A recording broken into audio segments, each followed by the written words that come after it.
Hi, Professor Yao. Okay, good. So, Juven is here? Yeah, I think so. Hi, Juven. Are you here?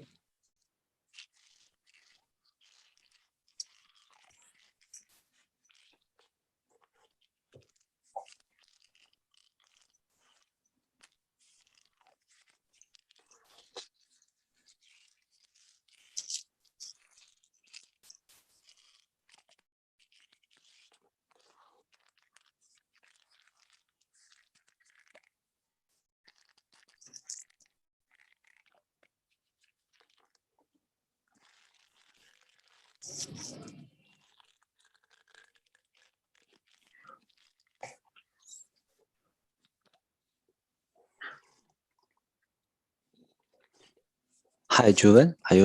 Are you ready?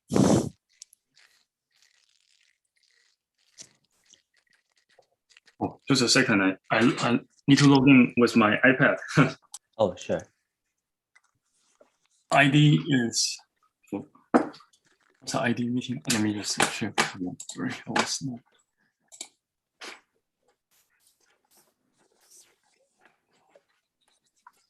Let's see.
Okay. Are you ready? Yes. Okay, great. And so you can press the recording. Okay, sure.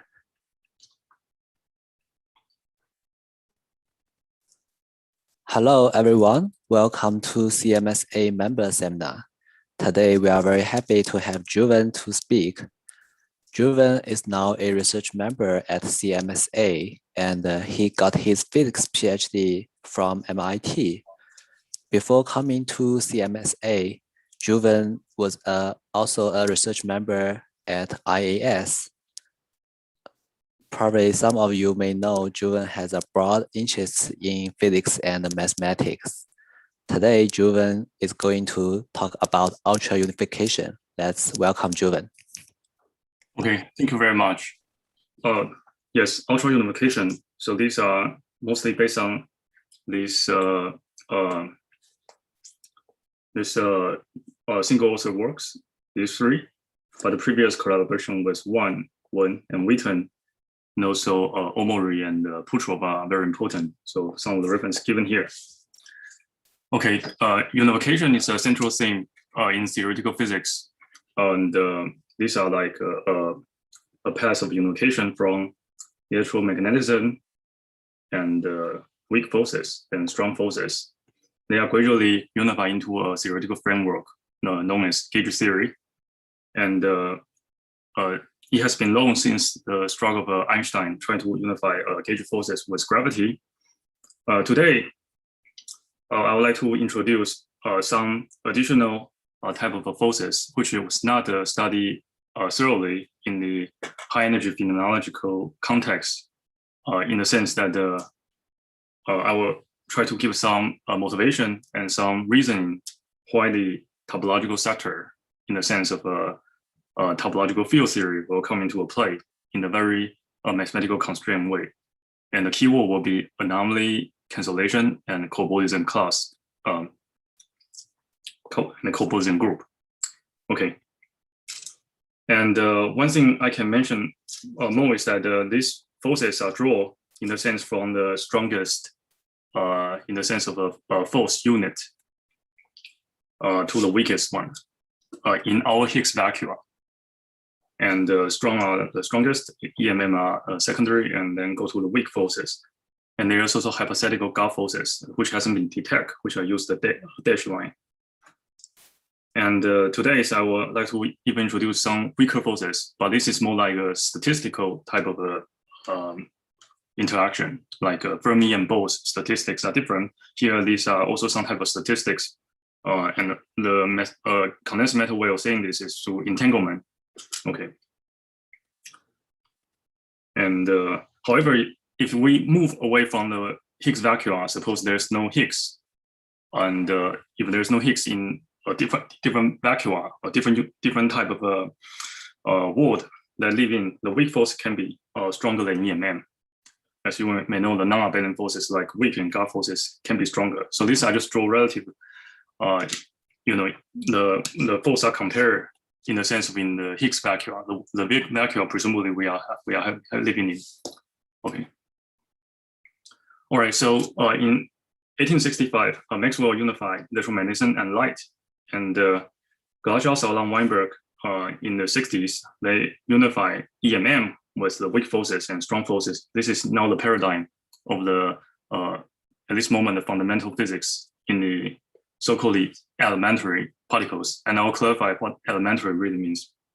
This is 3+1D, 3-dimensional space, 1-dimensional time. A lot of time I just deal on either 3+1 or 4D.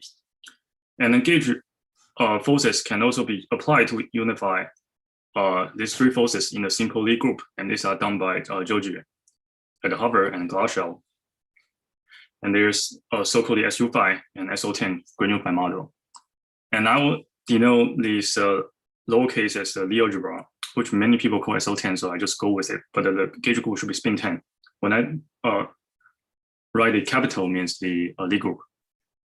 And ultra unification is my proposal that it should still be viewed as some kind of effective field theory that valid below some energy scale.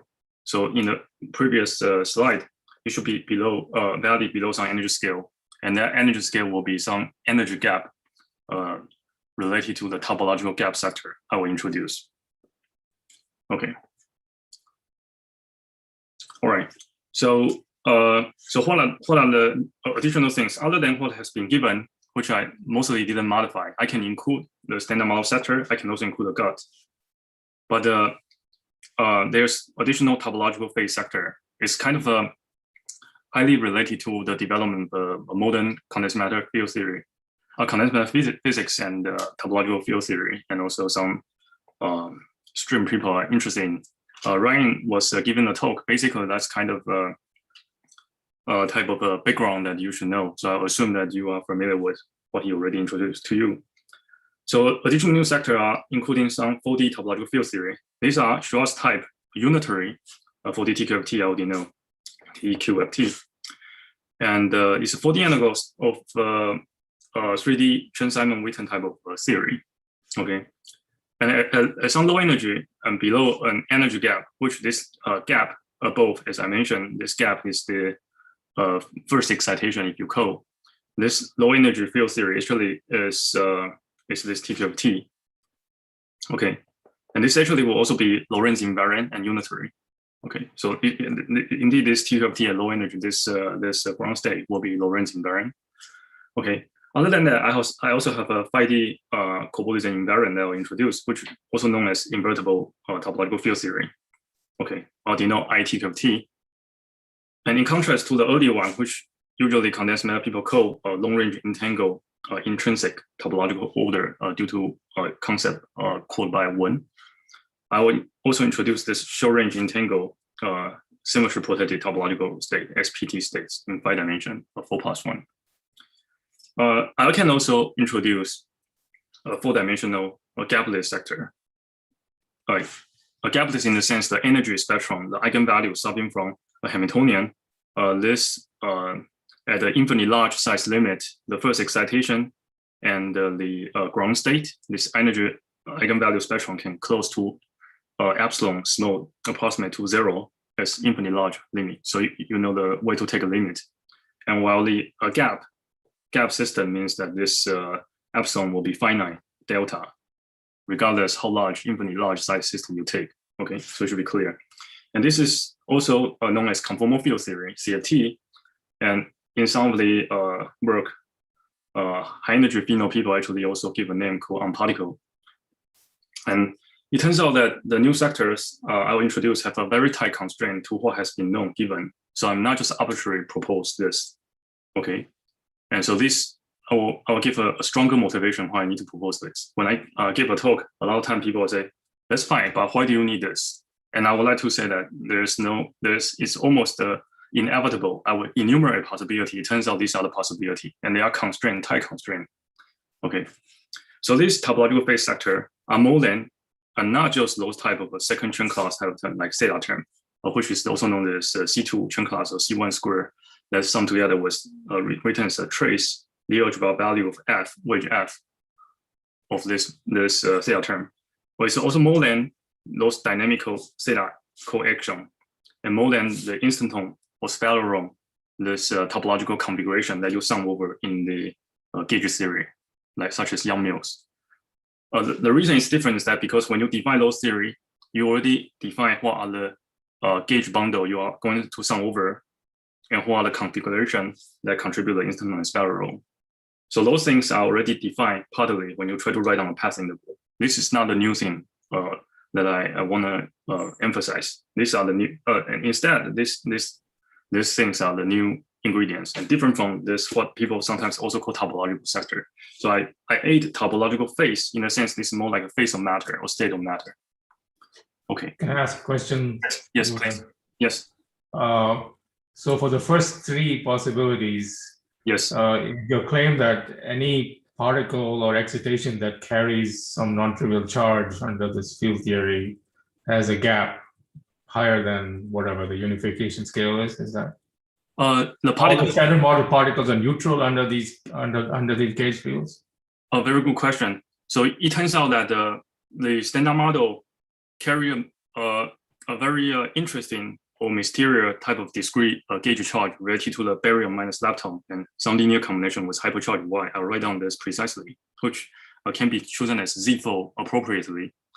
And that Z4 is all these standard model particle actually carry. And what this Z4 will do will be a way to relate the particle contents in the standard model to the TQFT or the CFT sector. So there's actually a way to interact between the two sectors. And what do you say about the gap? I think I just want to clarify that because most of the energy scale for what we discover so far, all the particle contents are below this 246 either short-week scale, while the energy gap for TQFT could be much larger, and it could also be smaller. From the constraint I'm giving from anomaly side, cannot really fix what are the TQFT energy gap scale. And as you know, the TQFT energy gap is the difference between let's say these are the first excited state from the topological order and this ground state TQFT. There will be some fractionalized anionic excitation. In 3+1D will be some type of string, and it can also be some particle. That excitations are living above some energy scale. And that energy scale strictly mathematically cannot be directly constrained just by the theory given. However, based on phenol, if we haven't been able to probe, either we miss it because the Z4, there's a Z4 I just mentioned, the Z4, this Z4 interaction between the standard model setter and the TQFT setter may be too weak, then we haven't been able to detect, or the energy gap should be high enough. And one possibility, which I will say, is that actually it could be the scale above and around SU5 gut, but should be below the SO10 gut with the spin 10 gauge group. I don't know whether I mentioned anything that answer your question. You can ask again. Yeah, you answered my question. And then what about the last sector is gapless? So there's massless particles? Yes. So this one will be smaller. It should, because there's no energy scale. These are scaling invariant, so it should be it should be smaller. It should be just continuum gapless spectrum. So it should be smaller than even the neutrino mass. So these two have a finite energy gap, and this one is just the gapless. And this one is certainly also very interesting. Does it answer? Yeah. Thanks. Okay, great. Yeah, feel free to ask again. Yeah, so then I drew this, but why? Okay, so in case people leave earlier, so there should be some take-home one sentence. This ultra unification message is that we will be mostly given some constraint from anomaly, which showed him for this quantum anomaly of the quantum field theory. So when you heard anomaly, I always mean quantum anomaly or quantum field theory. So far, because mathematicians may not always be familiar, you just regard this as some boundary phenomenon now of some higher dimensional bulk. Okay, so this could be a d-dimensional bulk, and this will be d minus 1 dimension. These are type of this phenomena. Some of the phenomena that's anomalous means that they actually indicate this living on a one lower dimensional, extra dimensional bulk. So these are the way to say anomaly. But more precisely, I will clarify all type of anomalies. So our contemporary accept fundamental physics paradigm is the stemma model SM. Claim that it will require additional new sectors. Other than possibility of a right-hand stereo neutrinos, people usually take as a way to go beyond standard model. They usually introduce either Marana or Dirac mass. I will try to introduce, let's say, either we have to live on the boundary some five-dimensional bulk of some quantum system. I should mention that all my argument wasn't using gravity as dynamical fields or dynamical force. Gravity will only be some type of probe. But even so, I still be able to derive just from quantum matter or quantum field theory concept to say that our universe, the vacuum we live in, could be living on the boundary of 5D bulk. But secondly, it could also be, we need to introduce 4D gap topological backscatter or gapless unparticle CFT. So either some of these must be true, or the linear combination of them. So a crucial assumption is that the discrete symmetry that Subir was asking, actually there's a way to talk between this sector and the standard sector. So this discrete lepton minus baryon minus lepton, baryon B minus lepton L, and electro hypercharge Y, some linear combination name. I assume they play a fundamental important role at some high energy, still preserve at high energy. It could be broken, actually, indeed. There could be some IR dynamics like Higgs or other things. If we agree to have a Marana mass, actually will be even break this discrete B minus L at the IR low energy scale. But above high energy scale, like Gauss scale, I assume such a symmetry, this discrete symmetry is preserved at high enough energy, but it should be also gauged and should be above SM scale, and presumably around Gauss scale. The reason that symmetry should be gauged is that the quantum gravity, if you want to think our universe indeed have gravity, which this is a constraint from quantum gravity, we do not think any global symmetry will exist in quantum gravity. So every symmetry, if that looks like a global symmetry at your scale, you should be better gauged dynamically at high enough energy in order to have quantum gravity. So this will also lead to this discrete B minus L and some hypercharged Y. Combination of them will be gauged at high enough scale, but it could look like a global symmetry at our standard model scale. And that constraint in mathematical form will be some kind of a anomaly that called non-perturbably global anomaly. I'll clarify this adjective. These are Z-sitting class of abelian group of order 16, which has the probe of gauge, like the standard model gauge force or God force, and the gravitational or space-time geometry probe. So these are mixed type of probe in order to detect them. And there's a constraint which is mass 16 constraint, such that the combination of the number of generation and number of right-hand neutrinos and number of index for the 4D TQFT and 5D invertible TQFT as cobordism invariant must be summed to be 0 mass 16. And those index are what earlier I mentioned, this 1, 2, 3. Okay, 4D TQFT, 5D inverted TQFT. Okay, but why? Why the anomaly must be cancelled?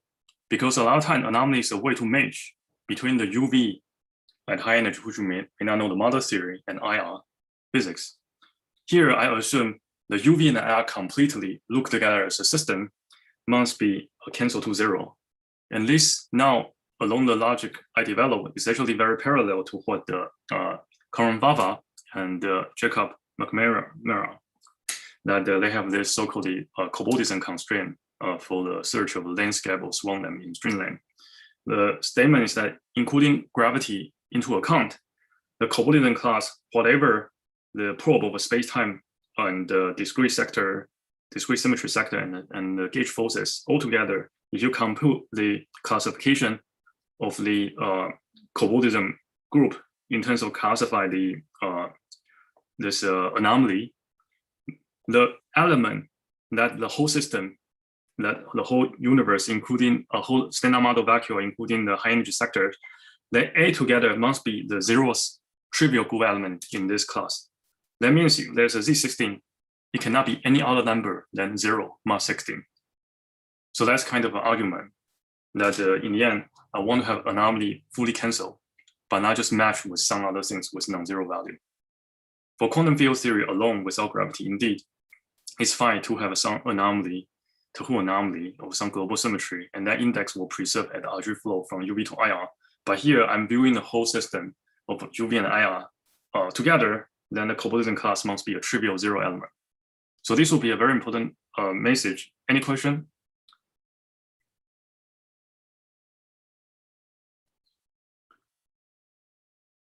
Okay, so don't worry, that message is fully important. If you digest, I think you are almost done with my talk, but I need to derive why this is true.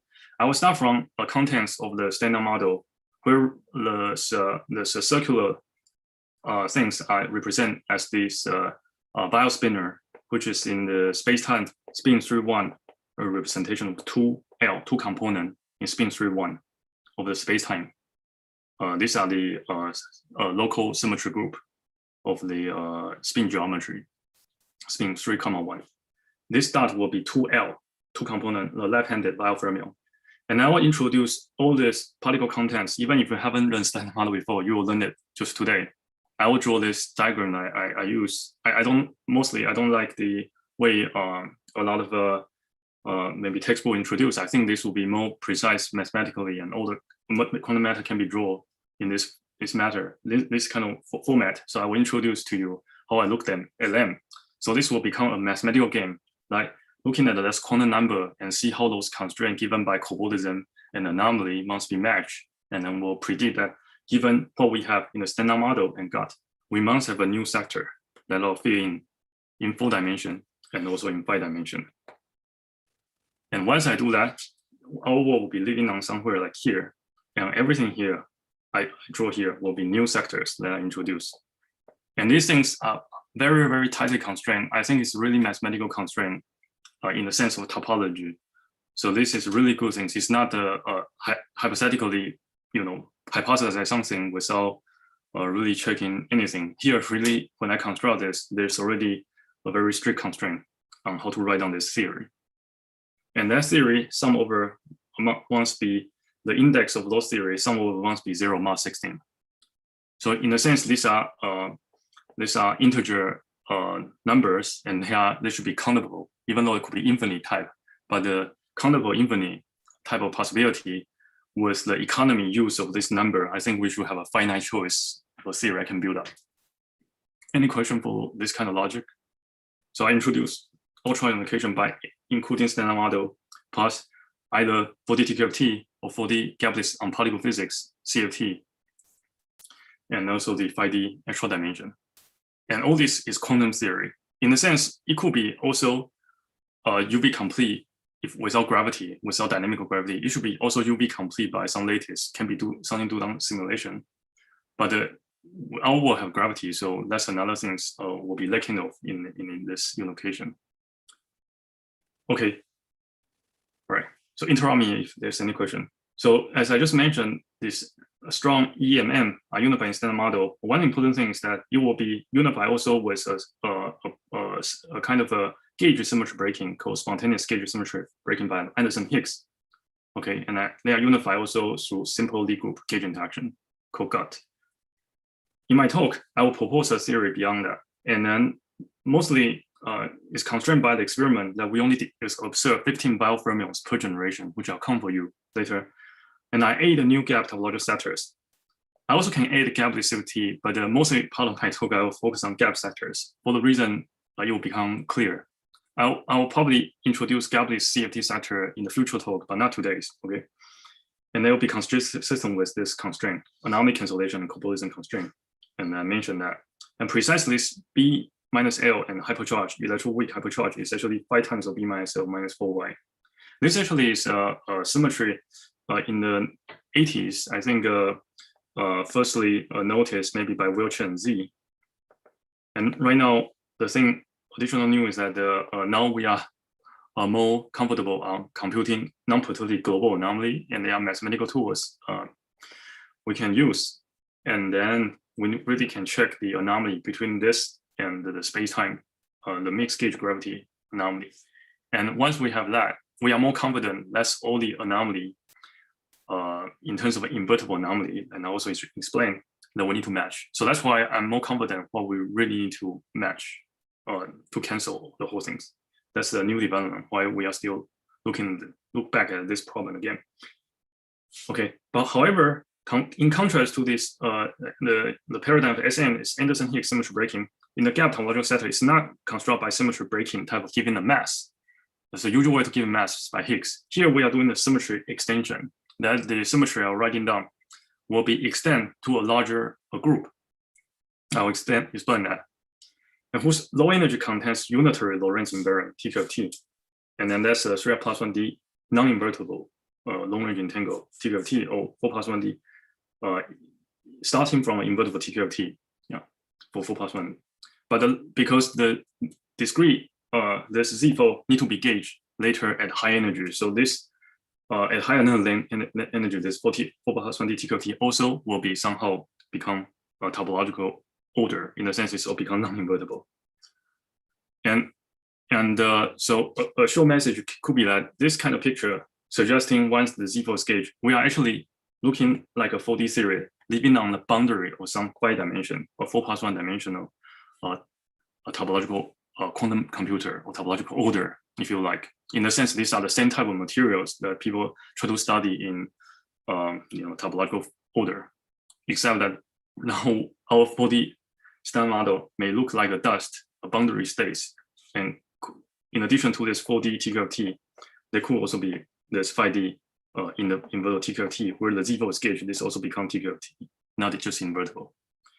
Okay, but when I say so much about invertible, I should mention that what do I mean by that? It means that when you compute the partition function for this quantum field theory, the TQFT, this number assigned is a functional defined on closed manifold becomes a number. In general, it could be a complex number belong to C, but it's invertible when this phase are just theta, EI theta, sorry. And this means that the absolute value of this will be 1. And the reason it's called invertible because this defines a 1 theory of EI theta. You can find an inverted partition function such that this has opposite E minus I theta basis, and they cancel to be 1. And that just means you find a TQFT, you can find another phase that's inverted in the sense when they stack them together, like a tensor product of these two quantum systems, become a trivial one. So that's why these are invertible. A non-invertible one are the theory that the partition function of this may not equal to 1. And you cannot define the other one and such that cancel the original system, go to the trivial phases. So basically that's a distinction. Okay. And also, in certain case, I will also introduce Rankine neutrino, and the linear combination will be the new unification. Okay, I think I spent almost 30 minutes on this. But for mathematician, you need to see equations. For physicists, they can just imagine things when I say words. So for mathematician, I need to write equation or path integral or action. So the standard model of a Weyl spinor, Yukawa Higgs, Dirac, Marana type of term. So these are the this Weyl spinor and the intellectual gauge forces. These are the Dirac or Weyl equation. And there's U1 Maxwell, this type of term, which is just F wedge star F, and then SU1 or spin on Yang-Mills gauge theory. These are the trace of non-abelian F, wedge F, or star F. Sorry, I have a star. I also have a theta term if I want. Okay, and I can introduce action. So these are the paradigm we already had. And these are the Higgs scalar. Okay, section of a complex light bundle, and there's a Higgs field coupled to the biospinner, and which will be a representation 0 in the space-time geometry spin 3-1 when I write every term here. Okay, but the ultra unification will be other than this sector. I will add inevitably, we need to add new sectors such that the whole things in the end will be able to be fully gauge invariant under the space-time spin 3-1 gauge transformation, actually diffeomorphism in this case, and then the Z4 B minus L minus 4 5 times B minus L minus 4Y, this type of discrete symmetry transformation. If we only have a standard model alone with 15 biofermion, it will not be gauge invariant under this transformation. That's why we need this. But usually people don't pull through that background, so you don't really see why there's any problem. So UU is the extension, and it should be viewed as effective field theory. Okay, we just add a new heavy sectors. And mostly I don't have a dynamical gravity. You just probe it and put on curved spacetime and curved manifold using geometry. And not yet, we don't have a string M theory kind of inputs. We don't have a string landscape S1 So these are different logic development. And I also don't emphasize lattice too much. I'm taking EFT, quantum field theory point of view, but I believe without dynamical gravity, all this can be put on lattice regularization, even though it could be complicated to write it down, but I believe, yes, the answer is lattice regularization possible. Okay, so let's just back up the standard model. I'm writing 3 generations, and as you should know, all the particle contents in your body are formed by atoms. Atoms are just formed by U and D quarks, bound states, proton and neutron, which form the nucleus. So we only need a U and D. And also the electrons, this E minus. Just we need this and this to form everything we learn from chemistry and biology. However, particle physics, even just particle, zero-dimensional particle physics is more than this particle, U and D quark and the electron. They have this neutrino and additional sector, I will say. So everything you learn from this, everything you see mostly are just this UD and the electron in your body.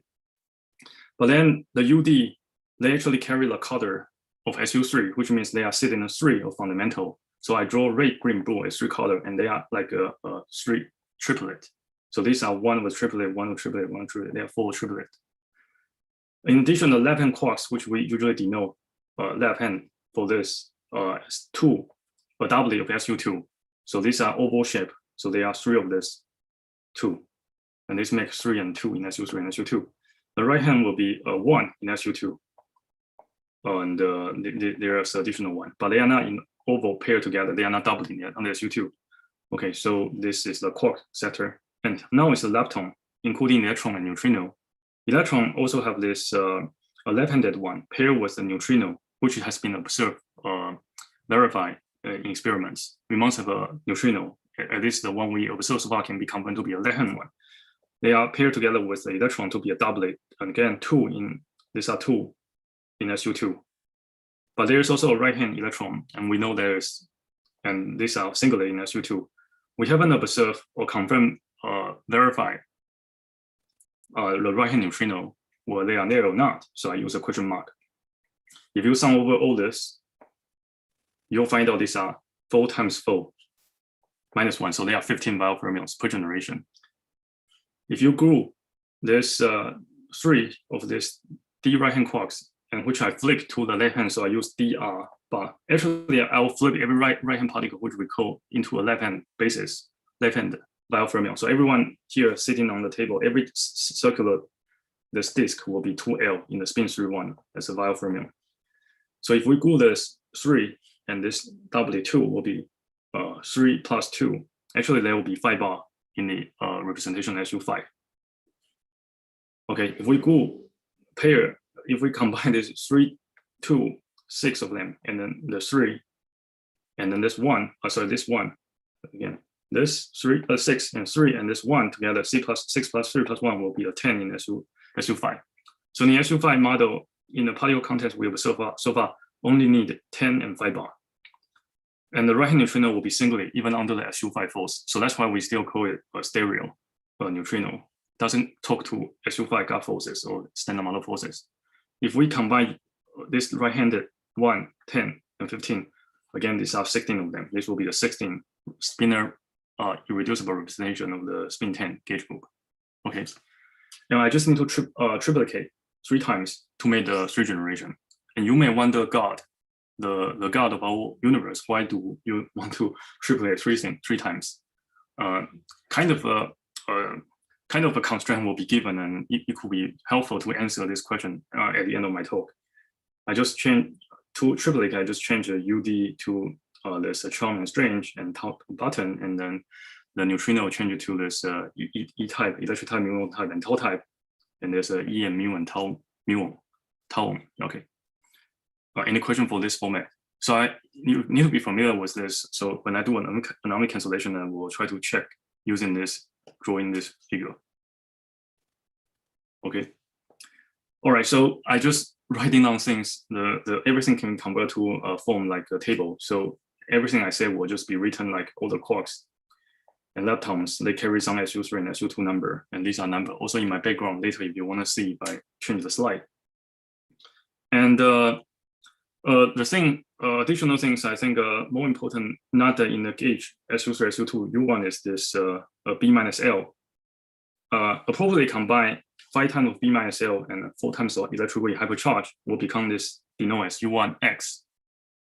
This X is not the X and Y boson of the SU5 I got. It's just different X, it's just a similar name, okay, but it's different. This X should be viewed, you can view as a global symmetry in a standard model in the gut, SU5 gut. And if you take this, you will see that the U1X charge, indeed, the 5 bar, they have the same U1X, and 10 have the same U1X, and this singly also have the same U1X, just 5. But if you take mod 4, they are actually equivalent to be the same. And all the fermion also contain fermion parity, where fermion parity Z2F will sit at the normal circle of Z4X, which is actually Z4 is the center of the spin 10. So this story seems to suggest that this Z4X might have some reason, and I want to utilize why this Z4X might play. If I want to demand such a global symmetry as it looks in the standard model scale, play important role at a higher energy, and what would be the constraint? Okay, and everything I just mentioned can be written as this form. Okay, so the whole thing about the structural probe, other than the standard model gauge group internal symmetry, I have a space-time spin D at greatest Z2 fermion parity of the SO rotational symmetry, and the Z4, this X symmetry. They share the common Z2 normal subgroup because spin D has a normal Z2, which is the fermion parity. This also have a normal subgroup Z2 fermion parity. So they are model of Z2F, which denote in this way, subscript. Any question for this? Okay, so quickly back up, because we mentioned a lot of symmetry, but symmetry is a very ambiguous word in the larger scientific community. In physics, we always mean the global symmetry or some kind of a symmetry in the sense of a quantum, either a classical system, quantum system, that we write down some path integral or write down Hamiltonian, and such that this Hamiltonian path integral is invariant under certain transformation.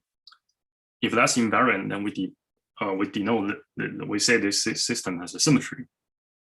So precisely, this should be checked at a kinematic level, which means when you write down a path integral, even does not know what the dynamically, what does it describe at the IR, at the infrared low energy physics, what does it really behave?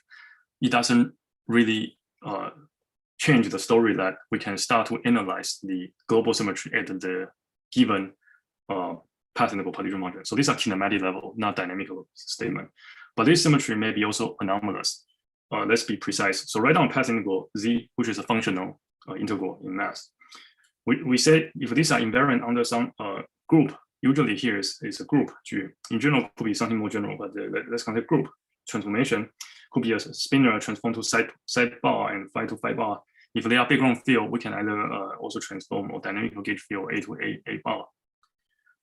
And then maybe up to some phase, which will be anomalous if these are the anomalous symmetry, this up to a phase. And then this will be later associated with so-called invertible anomaly, in the same sense that this U1 phase is invertible. And applicable also to higher symmetry. Today, we will just focus on the ordinary symmetry and couple charge object to this Q+1, Q-dimensional charge object to Q+1 form. Then what we check is that if there's up to this phase, if there's no phase, then these are a good symmetry without anomaly. But if there's such a phase, it just means that it's invariant up to this background transformation or up to this side transformation. but up to a phase that could be signature the anomaly. And the mathematical way to say this is that this will be a section of determined line bundle to determine whether there's such an invertible anomaly. Okay, and we will certainly try to detect these phases. Okay, a lot of time, even the background is fixed, and we just need to do this spinor or scalar transformation. You will see that turn on some background, non-zero background, but even just the background is fixed, and they are the same value, you can still detect these phases. And in condensed matter for Subir is that we should really say thinking about some UV computational quantum Hamiltonian such that the Hamiltonian commune with some operator B, and we can also formulate in higher symmetry, but we don't today. The anomalous symmetry means that the operator is not strictly a tensor product of on-site transformation. So that's not the symmetry operator will not look this. It will be some kind of a spread around the this local Hilbert space. That's called the symmetry X. But if it's a non-anomalous symmetry, then this will be on-site tensor product structure. Okay. Okay. I just say one word that you may worry that why do I focus on ordinary symmetry without considering higher symmetry? And that just sentence for experts that in a gauge theory we do have a line and surface. Those can carry higher symmetry of charge object or extend objects. But those things you can think these are the additional secondary constraint. Once you analyze the original gauge theory anomaly cancellations, these are the you can think it's more like a these are the emergent type of additional symmetry in emergent anomaly. Those higher symmetry and higher anomaly will constrain the dynamics of the gauge theory. Right now, I'm not worried about the gauge theory dynamics. I'm worried about even construct the pattern kinematic state. So that's why we only need to worry about the gauge group ordinary internal symmetry and the space-time, not yet the higher symmetry. Certainly, I can do higher symmetry. And once I write down everything, including the space-time and internal, and model possible shear subgroup, the things we have, as I mentioned, the biospinner has this group, and the standard model actually has this. Because Lie algebra, we only fix the standard model Lie algebra at current stage. We don't really know global Lie group. Actually, they are four versions of that. They are mod ZQ. They are four versions of this. Representation, I already mentioned. So this will be a context that be further used. These are the fermions. And they are bosons, Higgs boson, gauge bosons. They form some representation, they combine together, but they will not affect the anomaly discussion and cancellations. So mostly you can neglect now. We will just try to match anomaly to what can cancel, and they are the chiral biofermions. And then I have explained basically everything, including the gauge forces. I quickly just show you, but yeah, those are the gauge forces, including the standard model gauge forces and God gauge forces and Higgs. And then the anomaly should be matched, described by all the biofermions, and canceled by something. If we don't have, then we need to add new sectors. And if we write down the standard model embedding to God theory, we actually should be careful about that's what I say. Space-time internal symmetry precisely altogether will be written this way. This will embed the spin 10 embed SU5 in this form. And the whole structure is the crucial part is this X will sit outside the SU5, but sit inside the spin 10 center. And this will be a Z4 subgroup of center subgroup of spin 10. Okay. And another case in the textbook, when you learn anomaly cancellation, mostly people care the continuous symmetry. So this X you can regard as some U1 in the past when you learn from QFT, they check the more like a U1. Anomaly cancellation. This will be a spin C structure if you write it down in U1 case. But because of this discrete Z4, it will change and modify the story for the anomaly cancellation. Okay, so I have mentioned everything in this slide. All right, and now continue to anomaly, which means that a lot of times I will start from thinking about everything will be global symmetry, even the space-time internal, even though internal group can be gauged, but I was thinking about global symmetry at first ground. This will be called two anomaly, a obstruction to gauge such a global symmetry with some G connection. If we want to gauge that G, it will define. But this G probe can be useful to constrain the quantum dynamics. And these are the invertible phases that I call invertible anomaly. And in condensed matter, it's just obstruction to gauge such non-on-site symmetry. In mass, note we'll just mention that it will be invertible TQFT in one high dimension described by Copulism invariant And one version of cobalism group I use writing as topological phase TP and D dimension of group G, and also write as omega upper D of G. This is a way notation I define. I use, okay. Okay, so I use a lot of adjective to say about anomaly. So I should say, other than the invertible anomaly means this U1 basis. We want to describe in all the invertible anomaly for SM-GAR relevant gauge groups. So what it can contain is that other than invertible, non-invertible or not, we often also use adjective, say that whether these are perturbative local or non-perturbative global. That means perturbative local means they can capture by perturbative Feynman diagram loop calculations, order by order, usually just one loop calculations. If that cannot, we call this global anomaly. And the classification for that will be either Z class or ZN class. Okay. And sometimes we also say whether this anomaly is gauge anomaly or misgauge gravity or gravitational anomaly. That means these are the probes, whether you are using the gauge force to probe or space-time geometry, gravity to probe or diffeomorphism. So shouldn't confuse the adjective for this type and that type. When we say this gauge has nothing to do with that global, because those look similar. They are different adjective for different description. You could also say this bosonic type of anomaly that require different type of space-time structures. And these are different adjectives. So this is a way to decorate what anomaly we are trying to specify. It could also mean more if we say, for example, whether the fields we couple is dynamical or background. And in that case, the dynamical case will be dynamical gauge anomaly cancellation. It may not be, I don't know whether people standardly use it, but I think it's fine to call dynamical gauge anomaly cancellation. If we couple them to gauge field, they will be dynamical gauge field. Okay, it will be dynamical gauge anomaly cancellation. If it's background field coupled to global symmetry, it will be total anomaly. I'm drawing a Feynman diagram one loop in 3+1D for the use of a local perturbative anomalies. Other Bell-Jarkey type anomaly will be occurrence of actual type or the actual background gauge field coupled to dynamical to other vertex of dynamical fields. So these are this type. Okay, but certainly we can also have two background and one dynamical field. So these are another form of using adjective to say whether these are a total anomaly of global symmetry or dynamical gauge anomaly. But you will see that all the anomalies we can start from thinking about just some global symmetry, and other things will just be descending from gauging such global symmetry and whether they are obstruction. So we are mostly thinking about global symmetry together as total anomaly. And ABJ will be one type. And I think I don't have time for this, so let's just give to explain. And here, I just want to show you that the later data, like ABJ type anomaly calculations can indeed be captured by a cobalism group classification. If you don't know how to compute this, don't worry, just know how to read a table. Here, the dimension is a space-time dimension. And given this Z class means that they are perturbative anomaly. For example, in 3D and 5D, means that in one low dimensional boundary, 2D and 4D, they are perturbative anomaly. So 2D will be this diagram, and they can couple to gravity or U1 background.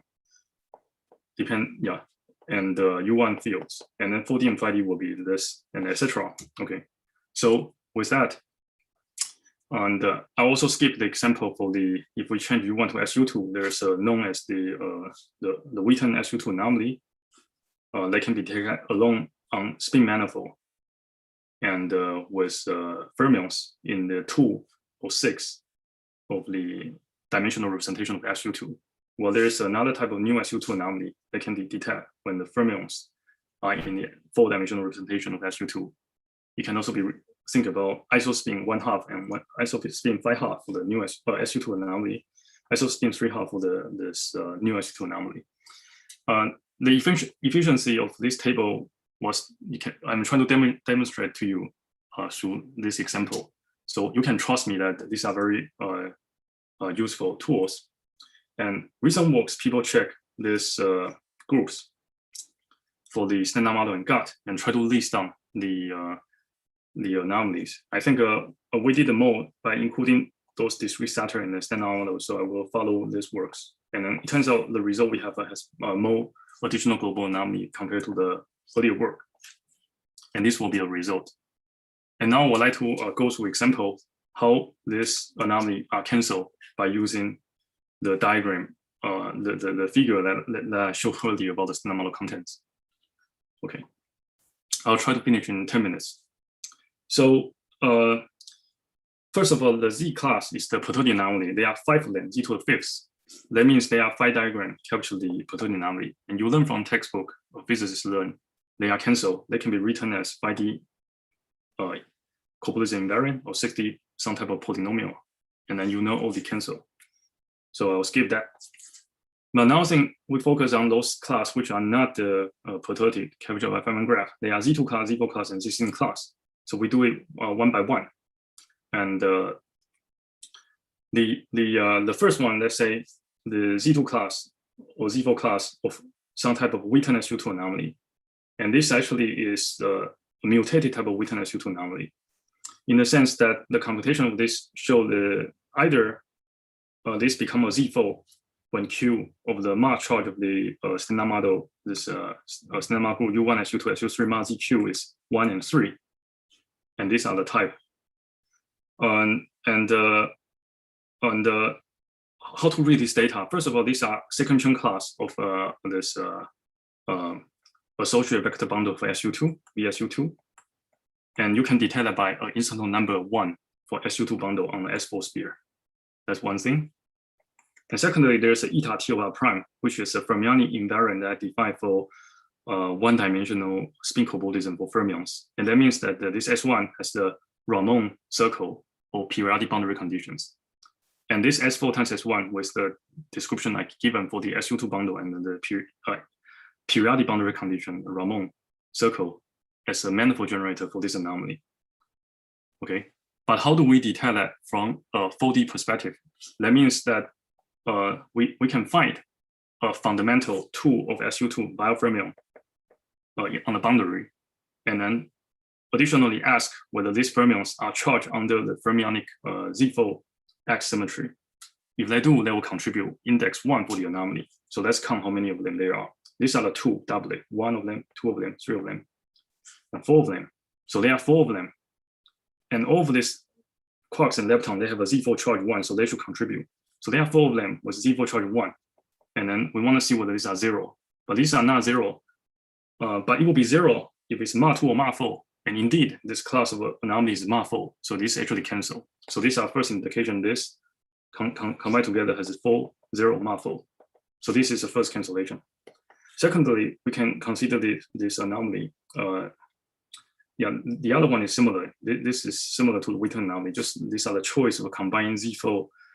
Yeah, these are the combination of the Z2 global anomaly of Witten anomaly and the Z2 global anomaly from the C2 SU2 and the gauge field A. They can combine either to Z4 or they can just be Z2 alone. The whole thing about what I checked earlier was just try to show the 4 is 4. The 4 of this doublet is 0, Ma2 or Ma4, and which already show this cancel. When I turn on, and this anomaly was SU3, C2 SU3 means that I can turn on SU3 instanton number 1, and then find out whether they are fermions also charged under this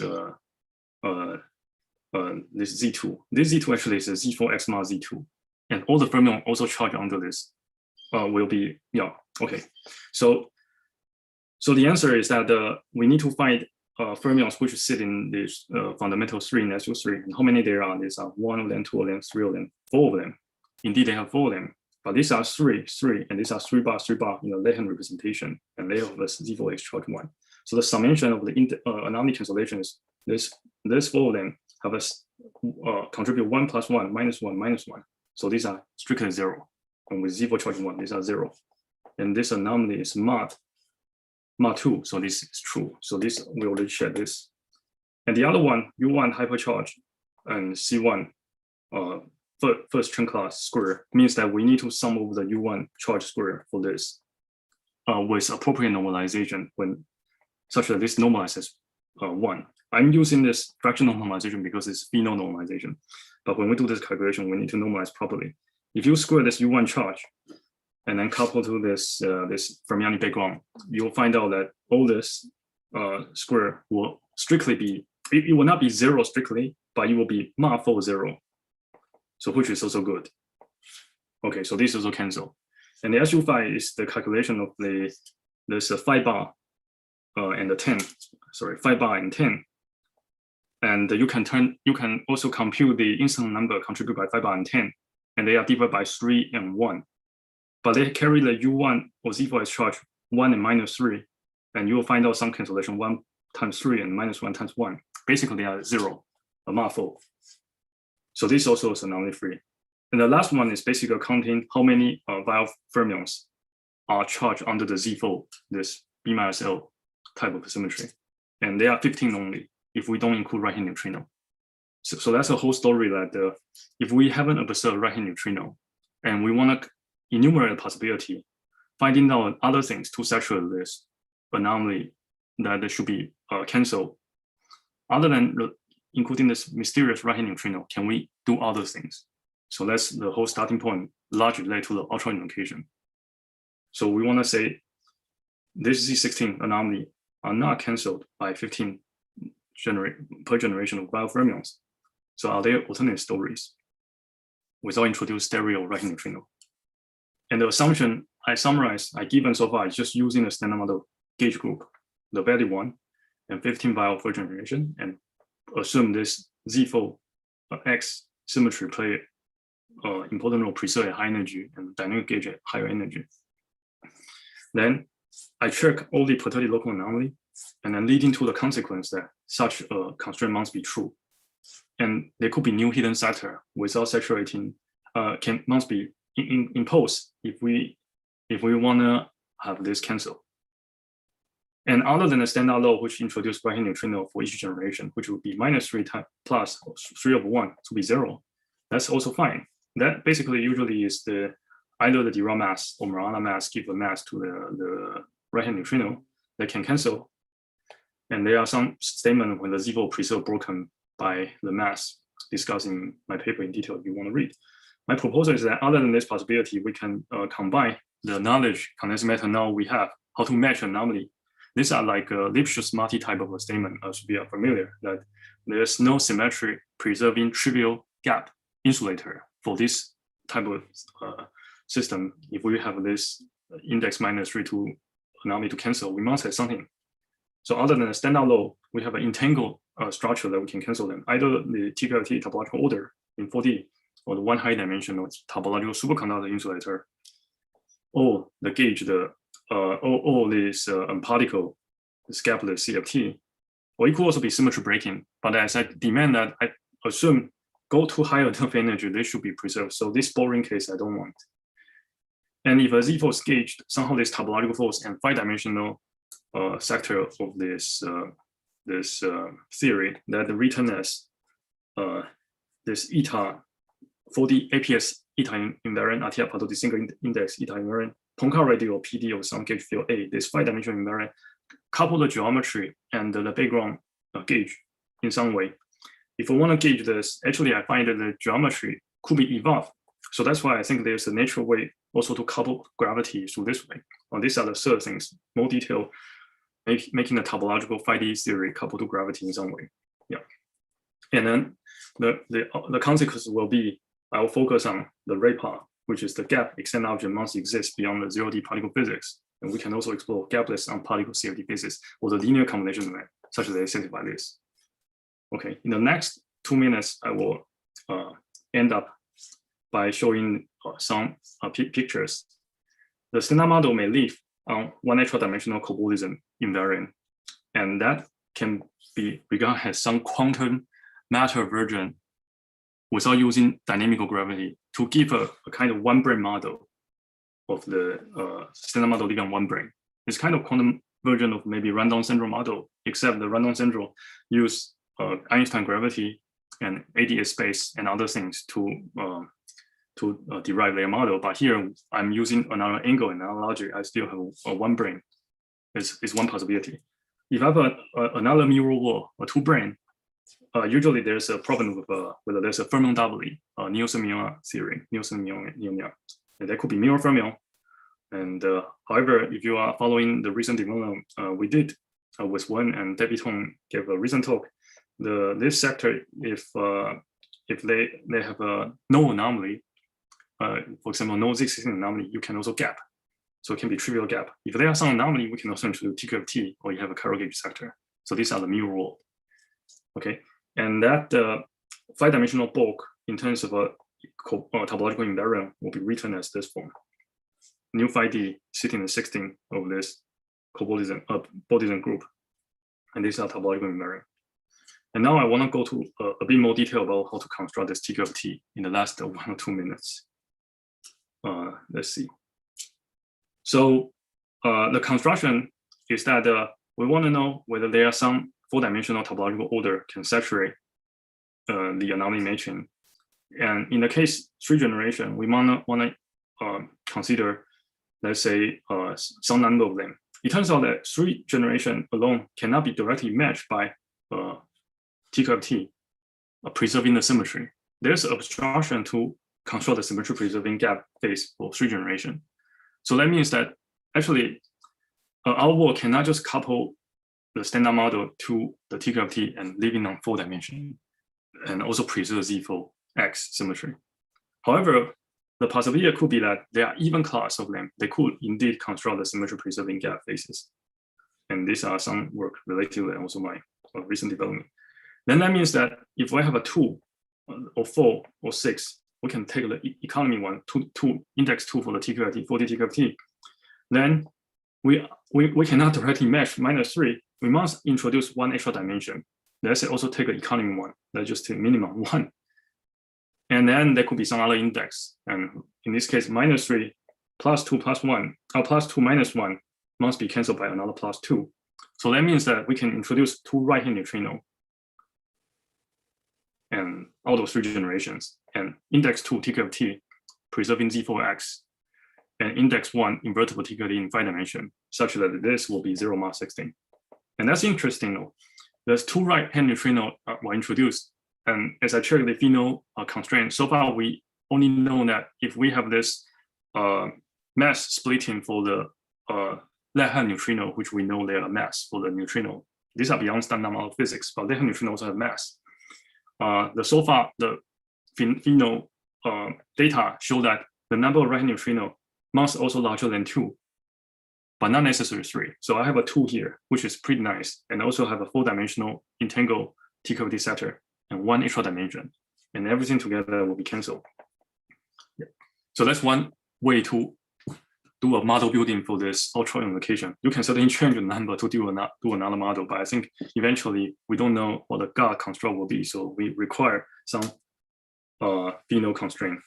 But the thing is that if this 4D or 5D topological setup exists, then there should be gap line surface operators defects that the Ifan like to study, and that carry the confined fractionalized particle string excitation once you break those line operator.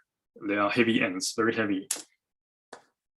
Okay, and then precisely writing down this eta invariant will be written as this form. Actually, because the time is up, should I have Tianci maybe say some words, summarize, and then I can continue maybe for another 10 minutes afterward, in case people need to leave. And yes, thanks. I think since we are running out of time, and probably people can leave for the member seminar if they need to leave. And but I think Juven can keep talking, and we can still have Q&A. And if people are interested, people can definitely stay and discuss. Thanks. Okay, thank you very much. Yeah, feel free to leave. So in order to check how this Z setting are canceled by gap sector, I need to construct TQFT. These are the industry many people were trying to do in the condensed matter side. I think starting from some insightful work, very wide speculation from Vishwana and Sento in 2012, the surface topological order.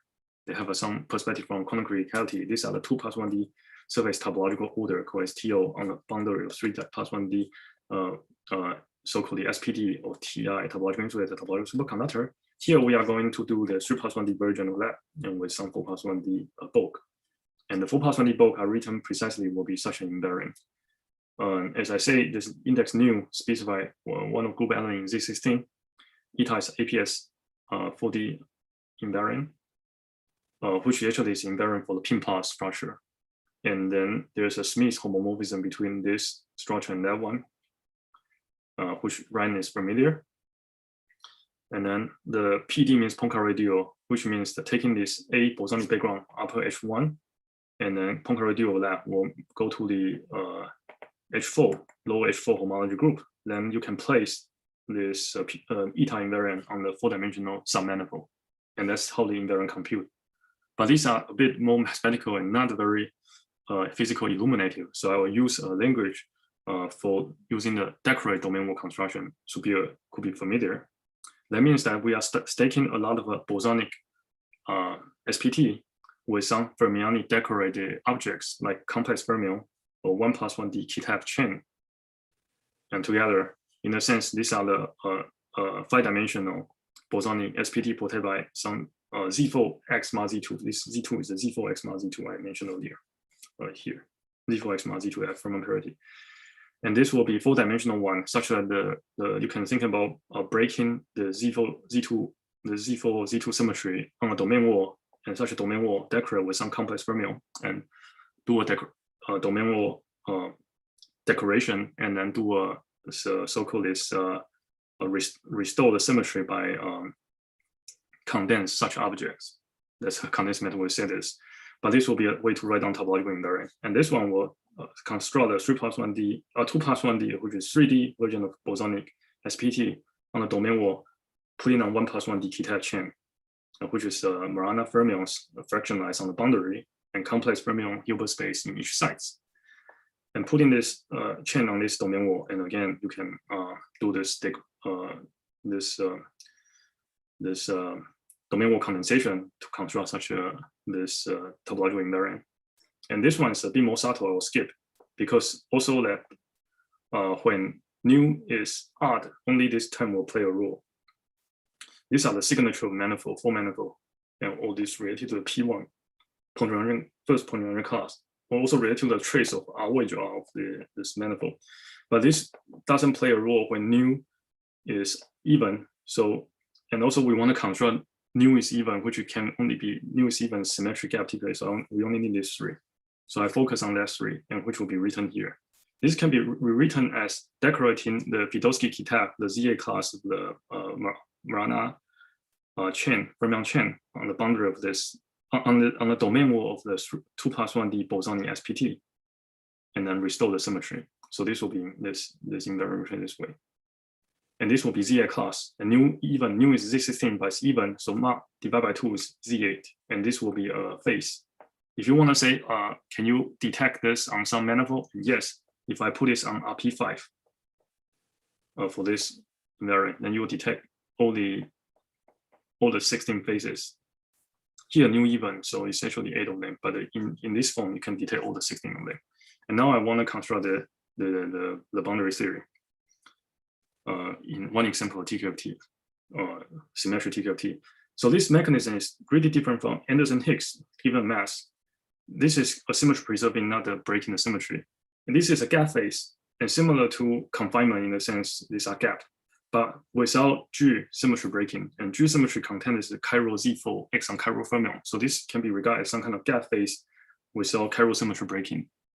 And you may say, is this related to the confinement without chiral symmetry breaking, like so-called S confinement? Some of the people might heard from this Naty-Seibert's work. These are somehow slightly different in the sense usual confinement still require the higher symmetry of the TQFT or higher symmetry of the theory preserved. In the case of my TQFT, the construct one, they could also be higher symmetry. I think those higher symmetry, in the end, the dynamical fate is not clear, but either if it's a quantum theory by its own, the higher symmetry I think will be spontaneous broken. But if I want to UV complete in the quantum gravity, I think those symmetry must be preserved or explicitly broken, not spontaneous, as I learned. And I think that type of dynamical or higher symmetry perspective, I don't want to spend much time today. So I just want to point out there's still a slight difference of the story of the gap and without chiral symmetry breaking of my story compared with so-called people say confinement without chiral symmetry breaking, but it's kind of similar in some way. And Anderson-Hicks mechanism, as you know, these are classic wall, and they are trying to break some part of symmetry in the system. And as you know, Hicks break SU2 U1 down to U1 EN, which is U1 hypercharged Y and U1 weak to this U1 yang, and you break some symmetry. Right now we are not. The Anderson-Hicks may be regarded as some formal form such the original group is G, break down subgroup G prime. And I use some injective homomorphism to denote. For example, BCS superconductor should be alike, has a U1 symmetry. And you can regard as global at some scale, but it should be dynamically gauged. And you broken down to Z2 by some kind of term like a BDG type of term. And they'll lead to low energy has some Z2 TKFT, and the underlying order be Z2 topological order. But this break U1 down to Z2.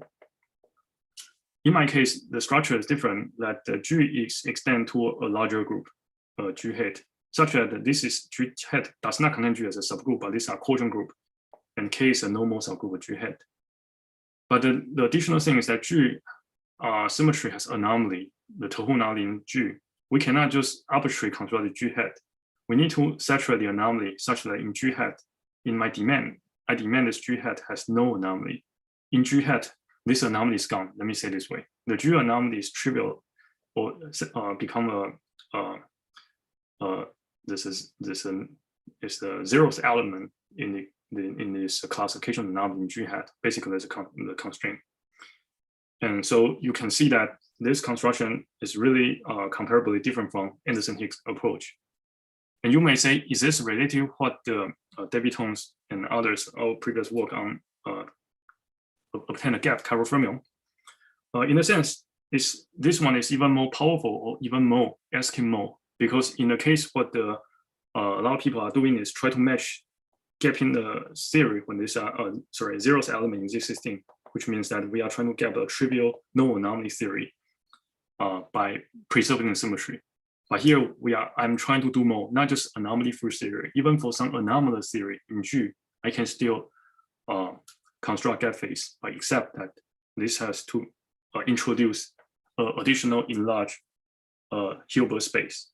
A way to think about this is bring down some higher energy in the Hilbert space, some high energy states, and bring it down, coupled to the low energy system.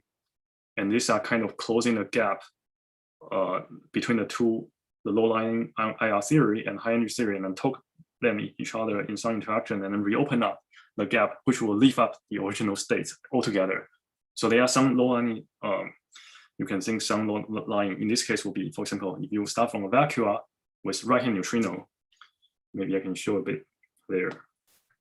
If I start from a vacuum with some right-hand neutrino, which I draw some cone, and then I have heavy sectors, and I bring down this from high energy, coupled to this right-hand neutrino. And in this case, I actually need to constrain the number of neutrino I can gap together as even number. So the two of them, I leave one of them. And then once they interact, I leave up the energy gap. This will become a topological order at high energy, and low energy leave with a TQFT. And then that could leave another right-hand neutrino. I think this is also a bit of flavor that what Subir was doing about this Anchila degree freedom aiding to the quantum system he did with the collaborator, in a sense, couple high energy states to the original theory, and maybe they are something new. I'll go back to this slide. These are crucial in 3 minutes. So once I have this mechanism, then other example, and there are some constraints for this map, this homomorphism map, such that the G hat go to G will be surjective. I will map this fully. Earlier ones injective map. And there are some math criteria actually precise this Leiden-Serra Hirschberg, Leiden-Serra spectral sequence, I think, in order to check some anomaly cancellation. That's one criteria. We can actually give one example, and there's a YouTube video precisely what we need. In the case, the symmetry in 2+1 D has a Z2, and one can show that you can extend the symmetry to Z4 by a Z2 extension, and such that lift to the Z4, the boundary anomaly will be gone. And you can use that to construct a boundary theory with some Z2 gauge structure and preserve the Z2 G symmetry kinematically. Dynamically, it turns out the 1+1 demand of the Z2 will be still spontaneous broken, but this Z2 will be spontaneous broken, but that's additional detail. We are now going to 5D, 4+1D. In that case, you notice there's a bosonic sector, which is precisely this version of a Z2 SPT. So then the precise statement I want to construct by symmetry extension is try to trivialize this term into a larger group by lifting in larger Hilbert space and then couple them in some way and then try to get some kind of gap phase without Z4 symmetry breaking. So the full structure will be space-time internal discrete and this internal gauge group G. This structure will be lifted to spin-time Z4 and then with additional standard model gut preserve and also Z4 preserve. But we need to introduce additional Z2 gauge structure.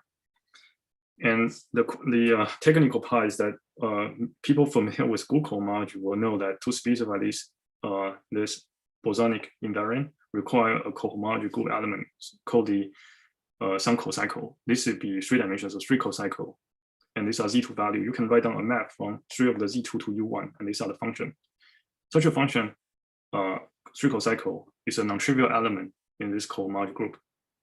And the claim is that once you leave that to a Z4, then this will become a trivial cocycle, which means coboundary in this Z4. And the precise construction is that making this cocycle become split to a lower dimensional coboundary. And that will be given the data like this. Means that there's some detailed construction in our paper. So I just claim that once you do that, you can leave this part of the anomaly and cancel them and preserve the spin time Z4 Z2. But I want to warn 2 subtleties here is that actually this is a simplified story. I may require additional symmetry extension. I will hide today. That's one thing. I could need to introduce additional Z2 extension and with even in large group to trivialize whole anomaly to construct symmetry preserving phase. That's one thing. But secondly, you see Z2 is a gauge group. You might say, does it mean these are discrete gauge theory of abelian Z2 gauge group? Then that means that it could just be some abelian theory, topological order. But I want to warn you because the system is fermionic, the spin structure is important. So even though the gauge group is Z2, it does not really mean these are abelian theory with abelian fusion statistics and abelian braiding statistics. In a sense, the statistics can still be non-abelian. And for condensed matter people like Subir, he's familiar, like 2+1D, this so-called chiral P wave, PX plus IPY superconductor. If you construct the layers of the P plus IP and P minus IP, and try to have the vortex in the P plus IP, and you gauge the Z2 symmetry such that Z2 acts on only one of the sector, let's say the P plus IP, but not the P minus IP. That Z2 is a Z2 on-site symmetry in the bulk. If you gauge that symmetry, you will turn this theory to a Z2 superconductor or Z2 TQFT. But this Z2 QFT actually has a ZA class in 2+1D. The ZA class, the R class in the ZA is non-abelian.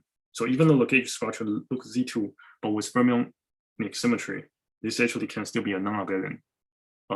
In a sense, if you find out the anyons in the TQFT and then you braid them around, the Hilbert space will not, the vector living in Hilbert space will not just scan a U1 phase, but equal that the state may change in the Hilbert space. It will rotate. So the dimensional Hilbert space, when you do this braiding process, might change the sector. And that's the whole thing about the non-abelian statistics. So I warned you that even the Z2 seems naive, but it could be non-abelian. Okay, I think I'm done. The whole development of symmetry extension is still even about true construct this gap phase still in further development currently. But last year we have a additional understanding is that actually even for fixing the topological sectors in one higher dimension, let's say here we have a 4+1D and a 3+1D boundary. In a lower dimensional example, like let's say 1+1D bulk, like Kitev or Vidovsky-Kitev chain, and a 0+1D boundary. There's a Marana zero modes on the boundary, and you can do SYK model if you want. And however, there's an imprint of a Tahu anomaly on the boundary. It turns out that such a certain class of the system, and in a 1+1D, this Kitev chain, there's Vidovsky-Kitev chain in T squared equal to +1 symmetry. There's a Z class.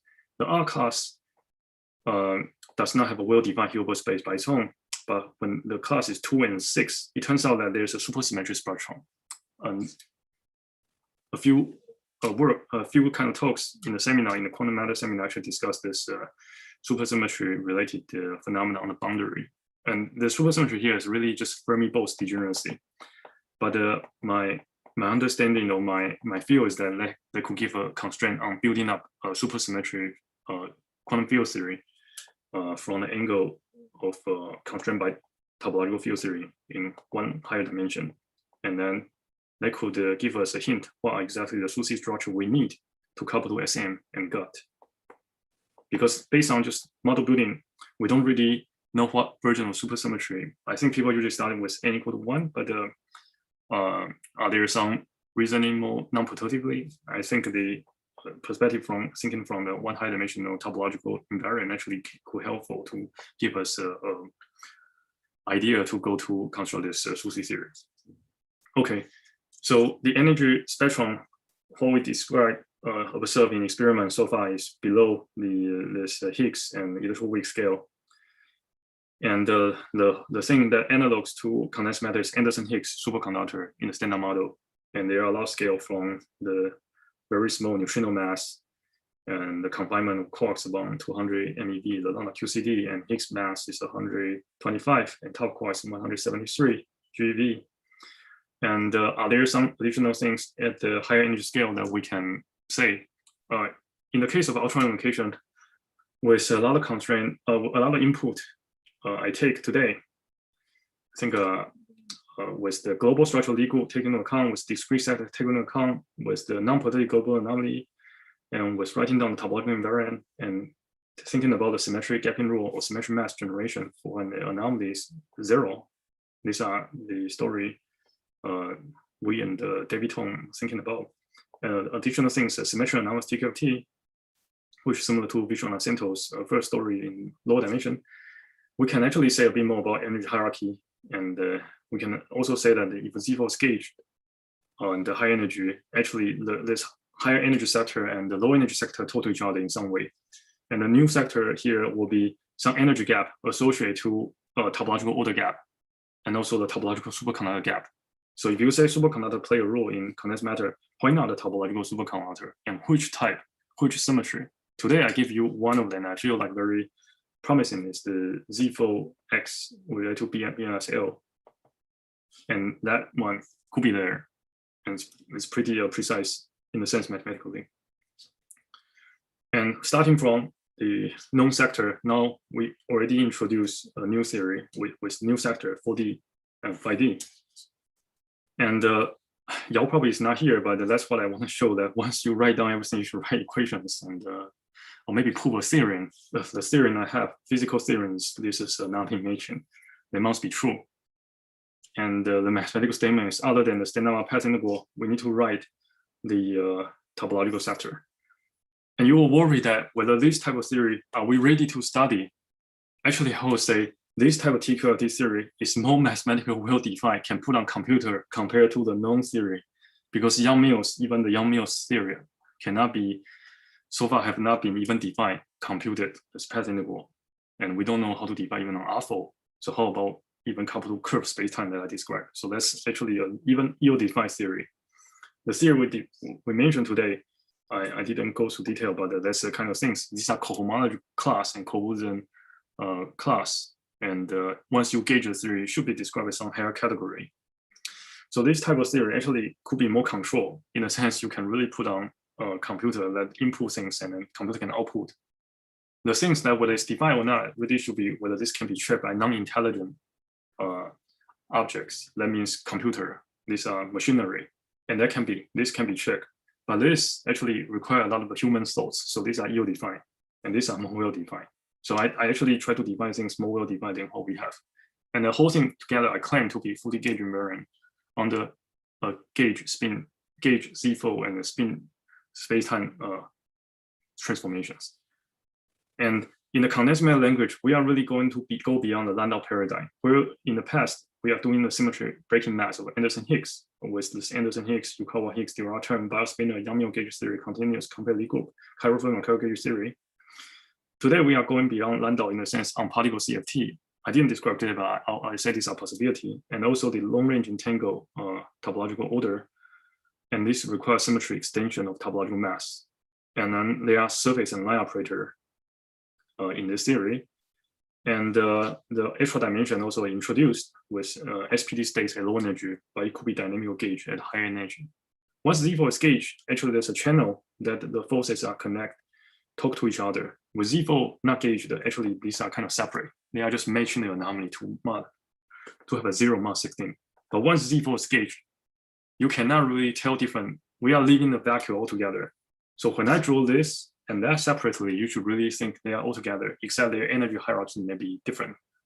But just in the neighbor, this point in the space vacuum, we create a point down here. There are also entanglement of topological sectors, and that could be probed by maybe create a bubble in the vacuum that here, and everything are just in the data. Just in whatever point you can detect Higgs, right? Whatever point here, there should be some way to detect extended object and actual dimension. It's just that we don't have a tool. We don't have a tool to probe. Doesn't mean that they does not exist. Okay. For people who are doing mirror symmetry and this ST duality, this actually requires understanding of 4-dimensional mirror symmetry. In a sense, I'm starting from postulating the vacuum we live in does not have a right-hand neutrino, or have a few right-hand neutrino and 3. If I go from the vacuum that the textbook told you is that we have a right-hand neutrino, in the sense we may have a 3 via cone. These are just means gapless theory. Then we need to go through some topological quantum phase transition that Subir is experts, the leading expert on this. There must be some kind of particle of neutrinos go through some particle vortex duality transformations and closing the gap by bringing down some high energy sectors. And then this gap sector talk to this together, reopen a gap and leaving the low energy TQ of T. And this description should be better to describe as some vortex degree of freedom. You may pair the vortex degree of freedom condensation to get this new TQ of T construct. Today, I don't have time to mention additional things how this quantum phase transition happened, because it really requires a model theory description of whole things. And again, I will say this is still a model EFT. Everything about the fundamental physics or elementary particle is really an elementary particle in a vacuum that you start with, a quantum field theory you describe. So whether it's elementary or not really depends on whether you start from this quantum field theory or that one. And if you view from model effective field theory, maybe the degree of freedom will be different. So elementary just really means the limitation, which kind of phase we are exploring. So with the model EFT, I believe that we can go from this phase of the vortex degree of freedom condensed with TQ of T to this nearly free neutrino 3+1D mild fermions theory. And the full understanding will require some 4D type of mirror symmetry. And in this case, we don't even require supersymmetry and SMT duality. And today I'm going to lend you, I try to lend you to the other vacuum, the vacuum you don't learn from textbook by construct the TQ of T today here.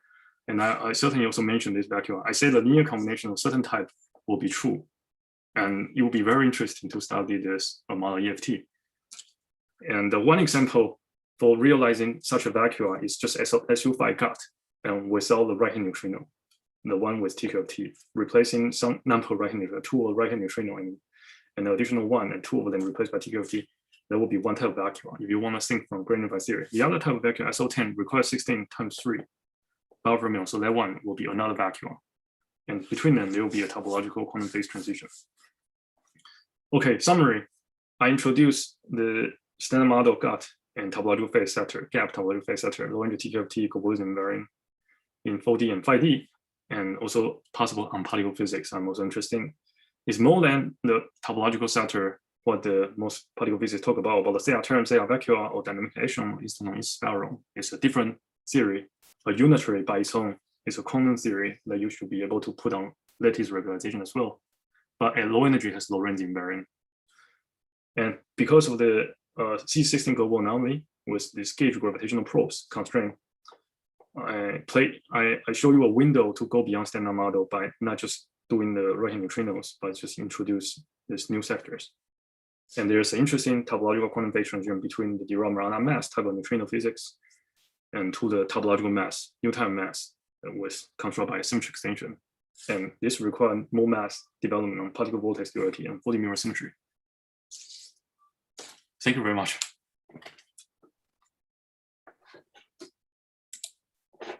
Okay.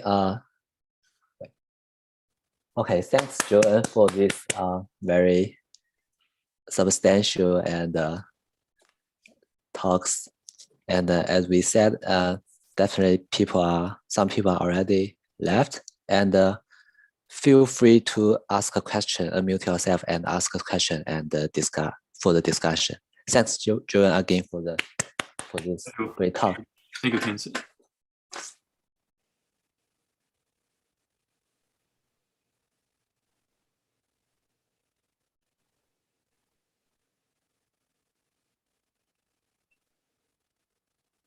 Question, feel free if there's any or whatever. Yeah.